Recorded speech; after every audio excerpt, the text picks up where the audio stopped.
Panalangin para sa isang ama sa isang alkoholiko. Mahal na Ama na Diyos, ang aking puso ay labis na nalulungkot para sa aking ama at labis akong nag-aalala tungkol sa paraan na siya ay naging isang mabigat na inumin. Alam ko na nahihirapan siya sa buhay at ginagamit niya ang kanyang ugali sa pag-inom upang masakop ang isang puso na nabugbog at hindi magandang scared. Ngunit Ama, ang kanyang alkoholismo ay nagdudulot sa kanya ng labis na pinsala at nasasaktan at nagdadalamhati ako sa buhay na pinapatawad niya para sa kanyang sarili.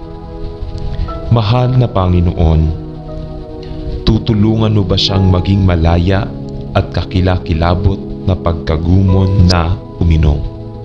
At ipakita sa amin kung ano ang maaari nating gawin upang matulungan at hikayatin siya na maging malaya sa sumpa na ito at hindi lamang sumisira sa kanyang sariling buhay, ngunit kung saan ay may tulad na negatibong halimbawa sa aming tahanan din.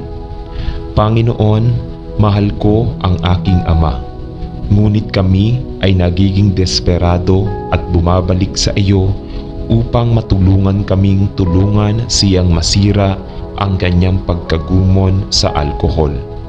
Karamihan sa mapagmahal na ama, nalulungkot ako sa buhay ng aking ama.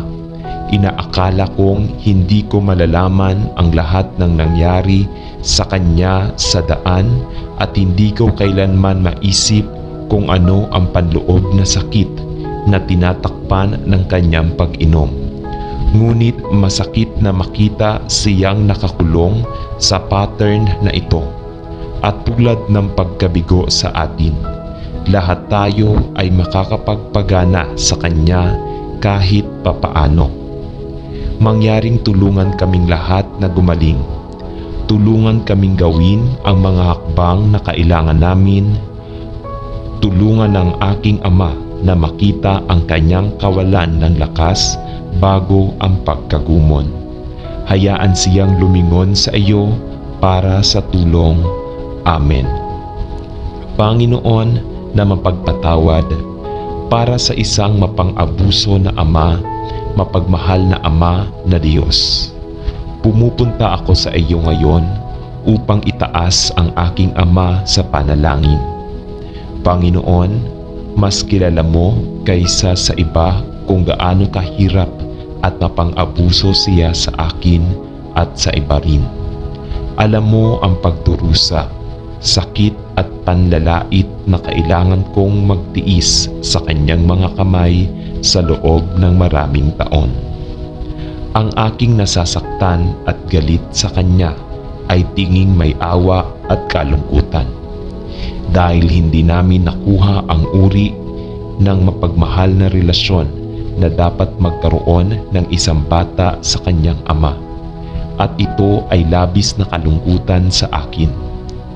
Kilala ko si Lord na sa kanyang sariling paraan sinubukan niyang gawin ang kanyang makakaya, ngunit siya ay kinakain ng kapaitan at galit na hindi niya maipahayag ito sa anumang iba pang paraan.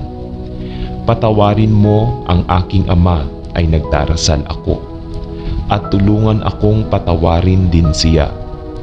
Tunay na patawarin siya at huwag magtaglay ng anumang sama ng loob laban sa kanya, para sa alam ko na hindi lamang ito mapanirang sa akin, ngunit may patuloy na repercussions sa mga mahal ko. Patawarin mo ang aking ama na Lord at pagalingin siya. At ipinagdarasal ko na sa isang araw ay maaari niyang marinig na namatay si Kristo upang mabayaran ang presyo para sa kanyang sariling mga kasalanan at muling bumangon upang masira ang kapangyarihan ng kamatayan sa buhay ng lahat ng naniniwala. Dalangin ko na maririnig ito ng aking Ama at tatanggapin si Jesus bilang kanyang tagapagligtas.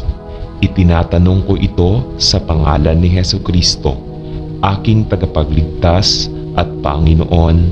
Amen.